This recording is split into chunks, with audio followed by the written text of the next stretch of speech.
અમાર મોરબીમાં હવે આંદોલન કરવા પડે એમ નથી। 50માંથી 52માંથી 52 આવી એટલે આંદોલન કરવાની કોઈ જરૂર જ નથી। મોરબીની જનતા ફૂલ ખુશાલ છે, કેમ કે અંદર શું થાય છે, કઈ ગ્રાન્ટો પાસ થઈ છે એ બધી ખબર પડે। હવે તો કોઈ પૂછવા વાળું નહીં, અપના કામ બનતા, બાકી ભાડ મેં જાય જનતા। ભંડોળ બધાય માટે હોય છે, નાનામાં નાના કાર્યકર્તા સુધી પહોંચાડવાની વસ્તુ છે, પણ પેટ મોટા હોય ને તો નાના સુધી ન પહોંચે। અને હવે અત્યારે ગોપાલભાઈ ઇટાલી, આજે જ મેં વિડીયો જોયો, હમ ખવડાવતા હતા કે ખાઓ હમ, પણ તમે ક્યાં દેવી દેવતાને માનો છો હમ ખવડાવવાના આવે? તમે નેતા થવા નીકળ્યા છો ને પેલા આજુબાજુમાં જુઓ કે એની હાલત કેવી છે, એને મદદરૂપ થાઓ, પછી તમે નેતા થવા જાજો। અને જ્યારે જનતા આદેશ કરશે ને તેથી ચોક્કસપણે લડશું। એનો આદેશ આવશે ત્યારે થાય ને, હજી એનો આદેશ નથી। મેં તો તેદીએ કીધું તું, જેદી મતદાનના ટાઈમે, કે અમારું પેટ નહીં ભરાય ને તેથી આમ કટાર મારીને મરી જાવું, બાકી શરણાગતિ સ્વીકારવાની થતી જ નથી। જનતા માટે લડવાવાળા નેતા કોઈ નથી, ખુદે ગબ્બર બનવું પડશે, ખુદે આગળ નીકળવું પડશે। કેમ કે અત્યારે જે ચૂંટણી હાલે છે એ સમાજની ચૂંટણી હાલે છે, એમાં મારા જેવા કદાચ ઊભા રહે ને તો એ હારે।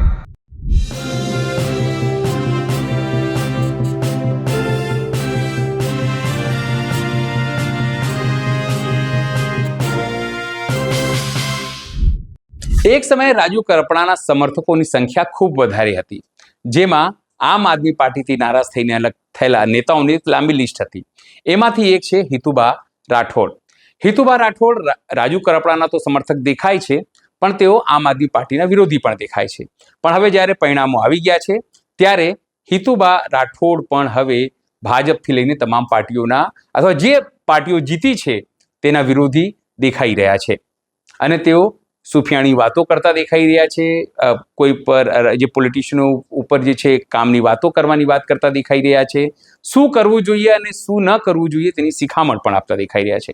નમસ્કાર, હું છું ચિંતામણી પુતનિલ પટેલ, સ્વાગત છે આપનો અમારા કાર્યક્રમમાં। આવો સાંભળીએ હિતુભા રાઠોડ શું કહી રહ્યા છે। મારું નામ હિતુભા રાઠોડ। કેમ મજામાં છો ને બધા મિત્રો?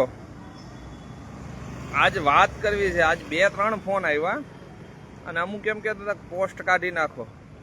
મેં કીધું પોસ્ટ તો ન નીકળે હો મોટા ભાઈ, મેં કીધું તો કે મોરબીમાં ને એ પોસ્ટ કાઢી નાખો, એ કે બરોબર નથી। મેં કીધી બરોબર છે, મને ગમે છે। અમાર મોરબીમાં હવે આંદોલન કરવા પડે એમ નથી। 52માંથી 52 આવી એટલે આંદોલન કરવાની કોઈ જરૂર જ નથી। મોરબીની જનતા ફૂલ ખુશાલ છે, કોઈ જાતની તકલીફ નથી, બરાબર વ્યવસ્થિત રીતે મોરબી આખું ચાલે છે। અને માતાજીને પ્રાર્થના કરીએ પાછા આંદોલન ન થાય। નવા કોર્પોરેટરો બધા છૂટાઈ ગયા છે, બધા એલર્ટ મોડમાં છે, બધા નવા કામ પણ કરવાના છે, એટલે કોઈ જાતની ઉપાધિ કરવી નહીં। અમુક આવ્યા હતા એ હચવાઈ ગયા, પણ મિત્રો જો 5-6 સીટ અંદર હોત ને વિપક્ષની તો મજા ઓર હોત। કેમ કે અંદર શું થાય છે, કઈ ગ્રાન્ટો પાસ થઈ છે એ બધી ખબર પડે। હવે તો કોઈ પૂછવા વાળું નહીં, અપના કામ બનતા, બાકી ભાડ મેં જાય જનતા। ઘણા મિત્રો કહેતા હતા તમે લાઈવ થાવ। ભાઈ લાઈવ થઈને શું મતલબ છે મોટા ભાઈ, કયો મને હાલો। તમે મારે હારે વાત તો કરો છો, જગ જાહેર નંબર મોકલું છું પોસ્ટની અંદર, તમે તમારા વિચારો દર્શાવો, હું મારા વિચારો દર્શાવું। પણ વાત મિત્રો એ છે, હમણાં જ એક આંદોલનમાંથી જન્મેલી પાર્ટી મને એક વાત નથી સમજાતી આડી, કે 60,000થી વધારે આમ આદમી પાર્ટીના નિષ્ક્રિય કાર્યકર્તા બેઠા છે મિત્રો। અને ઈશુદાનભાઈ જ્યારે મીડિયામાં એમ કહે કે અમારી પાસે પૈસા નથી, ભંડોળ નથી, અમુક તો બેન મને કોમેન્ટ કરતા હતા, એક બેન એ એમ કહેતા હતા કે ભાઈ અમને એવું કહેવામાં આવ્યું કે તમારે તમારા ખર્ચે ચૂંટણી લડવાની, તો આ ભંડોળ આવે છે તે કોના માટે આવે છે? એ તમારા માટે નથી, ભંડોળ બધાય માટે હોય છે, નાનામાં નાના કાર્યકર્તા સુધી પહોંચાડવાની વસ્તુ છે, પણ પેટ મોટા હોય ને તો નાના સુધી ન પહોંચે. અને હવે અત્યારે ગોપાલભાઈ ઇટાલી, આજે જ મેં વિડીયો જોયો, હમ ખવડાવતા હતા કે ખાઓ હમ, પણ તમે ક્યાં દેવી દેવતાને માનો છો હમ ખવડાવવાના આવે? લોકશાહીમાં બધાને બધો અધિકાર છે, જેને જ્યાં જવું હોય અહીંયા જઈ શકે છે. કોઈ જનતાની સેવા કરવા આવતા નથી, બધાને બધી ખબર પડે છે. જો હાથ સાંસદો વયા જતા હોય તો તમે હું કોર્પોરેટરને રોકી શકશો? થોડુંક પ્રેશર આવશે તોય વયા જાહે, એવું થોડું છે? એટલે જનતા માટે લડત આપનારા વ્યક્તિઓ બહુ ઓછા છે. કેમ કે અત્યારે બધાને ઘર ભરવા છે, ચૂંટણી લડવી છે, ને ક્રેજ એવો આવ્યો છે, ચૂંટણી લડો. ભાઈ, લડવા કરતાંય તમે જો એટલી સેવા જો જનતાની કરી હોત તો આજ આ દિવસ ન હોતી. જનતા જ તમને ઊભા કરે ને ત્યાં સમજવાનું કે હવે તમારામાં કંઈક અસ્તિત્વ છે. પાર્ટી ટિકિટ આપે એ મોટાઈ ન કહેવાય, પણ જનતા ટિકિટ તમારા માટે લઈ આવે ને એ મોટી વસ્તુ કહેવાય. બાકી તો ટિકિટ ન મળી હોય તો રીહામણે ગયા હોય એવા મોઢા કરીને બેઠા હોય, જાણે ઓહો હોગ્યું પાડ્યા હોય, જાણે મોટું મહેણું થઈ ગયું હોય, એવી રીતના બધા બેઠા હોય. આપણાને એમ થાય કે ઓહો અહીંયા કંઈક મોટું મહેણું થઈ ગયું લાગે. ભલા માણા, પાર્ટીમાં તમને ટિકિટ ન મળે, હવે એટલા બધા કાર્યકર્તાની ફોજ હોય અને એમાંય જો ટિકિટ ન મળે તો એમાં કાંઈ નિરાશ થઈને થોડું બેસી જવાનું હોય. પાર્ટી યારે વફાદાર રહેવાનું હોય, ચાહે કોઈ પણ પાર્ટી કેમ ન હોય. પણ હવેનો ક્રેજ એવો હશે કે બધાને નેતા બનવું, બધાને ખુરશી ઉપર બેહવું, અને બધાનું એક જ નિયમ, અપના કામ બનતા તો ભાડ મેં જાય જનતા. જનતા માટે કોઈ નથી. અને જો જનતા માટે હોય તો આજે જે દીકરીઓ, નાની દીકરીઓ છે ને, એને ભીખ ન માંગવી પડે. તમારા બાળકો કઈ હાલતમાં રહી છે, જે આજે ઘણા બધા માણસો એવા છે કે બસ સ્ટેન્ડની અંદર સૂતા છે. તમારા બધાનો આત્મા જગાડો. તમે નેતા થવા નીકળ્યા છો ને પેલા આજુબાજુમાં જુઓ કે એની હાલત કેવી છે, એને મદદરૂપ થાઓ, પછી તમે નેતા થવા જાજો. કોઈના આહુડા લુહ્યા છે આજુબાજુમાંથી, અડધી રાતે કોઈના કામ કર્યા છે કે વીઆઈપી જવાબ આપ્યા છે? બાકી પૂછો અમારા એરિયામાં આવીને કે અહીંયા દરબારનું ઘર છે, કેમ છે ભાઈ, બધું બરોબર છે, કોઈને કાંઈ તકલીફ છે? કોઈને કેવું એ નથી પડતું. ખબર પડે ને કે આને દુઃખ પડ્યું છે જ ને, હનુમાન દાદાને જેમ પ્રગટ થઈ જાય કે હાલો બાપા હું તકલીફ પડી, હમ તમારી ભેગા છે. ચાહે દવાખાનું હોય, આ એક ને એક કપડા 3-3 દીથી પડ્યા હોય દવાખાનામાં, એને કહેવાય લોક સેવા. બાકી આ ખુરશીની સેવા રહી ને એના કરતાં લોક સેવા બહુ સારી વસ્તુ છે. મને ઘણા બધા મિત્રો કહેતા હતા તમે ઊભા રહ્યા હોત તો. એલા ભાઈ, અમે ગ્રાઉન્ડના માણસો જઈએ, અમને ચૂંટણી લડવામાં કોઈ પણ જાતનો રસ નથી. અને જ્યારે જનતા આદેશ કરશે ને તેથી ચોક્કસપણે લડશું. એનો આદેશ આવશે ત્યારે થાય ને, હજી એનો આદેશ નથી. બરોબર? એટલે જનતા જનાર્દન હોય છે. જનતા એ જ્યારે નક્કી કરે ને કે અમારી વચમાં રહેનારા વ્યક્તિને અમારે એ બેહાડવો છે, તો એ પોતે બેહાડશે. માંગણી થોડી કરવાની હોય. અને પક્ષમાં થોડા કાંઈ લાળા પાડવાના કોઈ પણ પક્ષમાં, મને ટિકિટ દો, મને ટિકિટ. અરે નથી જોતી એવી ટિકિટ, નથી રહેવું એકેય પક્ષમાં. ઘણા મિત્રો મને એમ કહેતા હતા કોમેન્ટમાં, તમે કયા પક્ષમાં છો એ નક્કી કરો. એટલે ભાઈ, હું અપક્ષનો માણસ છું. મારે મજા આવે ને ટેકો આપું.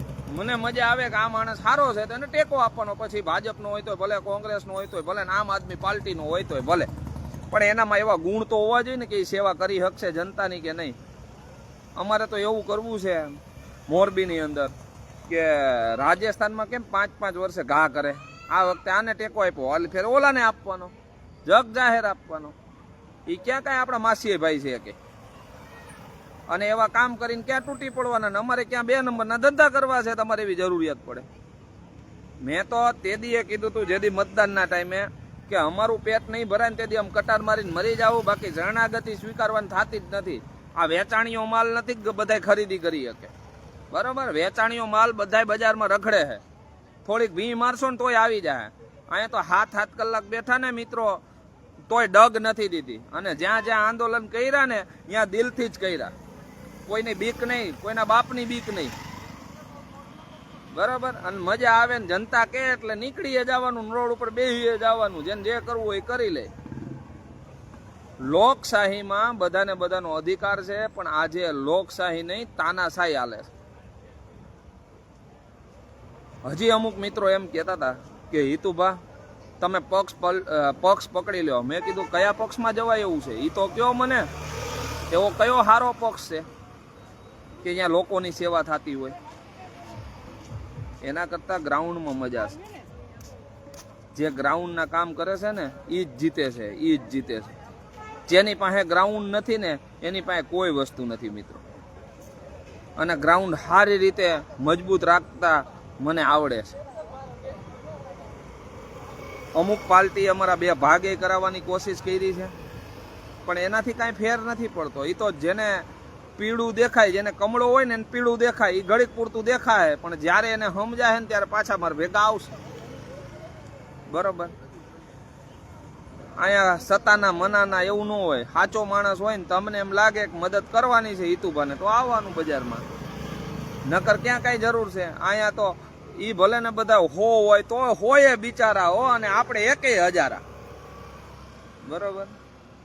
ઈ ભલે હોય પણ ઈ હોય બિચારા અને આપણે એકેય હજારા.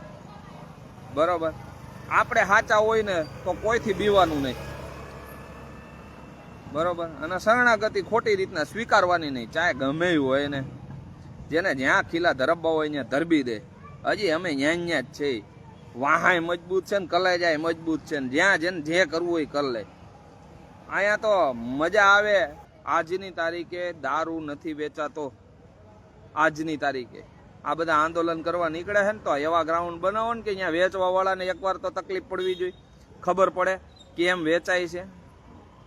હે ઝંડા લઈને નીકળી જઈએ આપણે સમાજને, પાછા પોતે ખુરશી ઉપર બેસી જાય, પાછા બંધ થઈ જાય, મોઢે કાળે પટ્ટી મારી દે. સમાજને હું કામ ગેરમાર્ગે દોરાવો?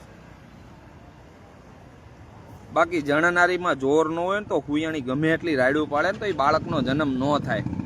બાકી આવો જે મરદના ફાડિયા હોય અમારા એરિયામાં, દારૂ વેચીને બતાવી દો, ખબર પડે કેમ વેચાય છે. ઘણા બધા મિત્રો કહેતા હતા ને, તો આવો બાપા ખબર પડે. સમજ્યા? એમ કેમ વેચાય. દેશી પોટલી એ ન વેચી શકે. ઇંગ્લિશની તો વાત જ સાઈડમાં વહી જાય. સમજ્યા? એટલે ગ્રાઉન્ડ મજબૂત બનાવો મિત્રો. બાકી અત્યારે કોઈને કાંઈ જરૂર નથી. અત્યારે પબ્લિકના ફૂલ કામ થાય છે. રોડ, રસ્તા, ગટર, પાણી બધાને ઘરે બધી સુવિધાઓ છે. બરોબર ને? એવો માહોલ થઈ ગયો. 52 માંથી 52 આપી દીધી માતાજીની દયાએ. હવે ભલે મળે કામ કરવા. હમણાં નકશો ફરી જાય 2-3 વર્ષમાં, તમે જોજો. કાં આવશે બધા આંદોલનમાં. પણ આંદોલન ક્યારે થાય? ચૂંટણી આવતી હોય ને ત્યારે. અત્યારે બધા ભોયરામ હતાઈ જાય. પબ્લિકનું કોઈ છે જ નહીં. એટલે તમને સારું લાગે તો શેર કરજો, ને તમને સારું લાગે તો એકાદો 2 સ્ટાર આપજો. મને ખબર પડે કે મારા મિત્રોમાં સ્ટાર પડ્યા હો. જેન પાસે પડ્યો હોય ને એનો 1 સ્ટાર મારે જોઈ. સુરેશભાઈ જય માતાજી. ભાઈ કેમ છો? મજામાં? બધા ઘરે મજામાં છે ને મારો ભાઈ? એટલે જનતા માટે લડવાવાળા નેતા કોઈ નથી. ખુદે ગબ્બર બનવું પડશે, ખુદે આગળ નીકળવું પડશે. કેમ કે અત્યારે જે ચૂંટણી હાલે છે એ સમાજની ચૂંટણી હાલે છે. એમાં મારા જેવા કદાચ ઊભા રહે ને તો એ હારે. શું કામ? કેમ કે ના ભાઈ, અમે તો આંદોલનના માણસો છીએ, આંદોલનમાં હાલીએ. એટલે અમુક માણસ ઘણા બધા ફોન કરીને મને કીધું, એ બધાની લાગણી અને માગણી હતી કે હિતુભા ચૂંટણી લડે. પણ ખરેખર મને રસ જ નથી ચૂંટણી લડવામાં. મને તો લડાવવામાં રસ છે. કે જે માણસ લડતો હોય ને ત્યારે મને એમ જ થાય કે હું લડ્યો એ ચૂંટણી. અને જેને લડીને જેને ટેકો આપ્યો ને મિત્રો, આજથી સુધી મારી જીત જ થઈ છે. કોઈ દી હાર થઈ જ નથી. ચાહે પક્ષ ગમે એ કેમ ન હોય. એકવાર નક્કી કરી લીધું ને કે આને ટેકો આપી દેવો એટલે એની જીત જ હોય, હોરું જ હોય, એમાં કાંઈ ઘટે જ નહીં. ભલામણા ગ્રાઉન્ડ એવી રીતના આપણે જાણીએ છીએ. ગ્રાઉન્ડમાં કામ કરેલું છે. માણસોના, લોકોના ઉઠીને કામ કરેલા. ત્યાં બેનું દીકરીઓને કેવું પડે ને કે હિતુભા કે અહીંયા મત દેવું. ત્યાં થોડું વેચાણ થાય મતનું. બરોબર? ત્યાં આગેવાને એવો મજબૂત હોવો જોઈએ કે પૈસા ખાઈને કામ કરે એવો માણસ ન હોવો જોઈએ. પૈસા લઈને મતદાન કરાવે એવો માણસ ન હોવો જોઈએ. જનતાના કામ માટે નીકળે ને એવો માણસ જોઈએ. અને એવા માણસ ક્યાં બતાવો?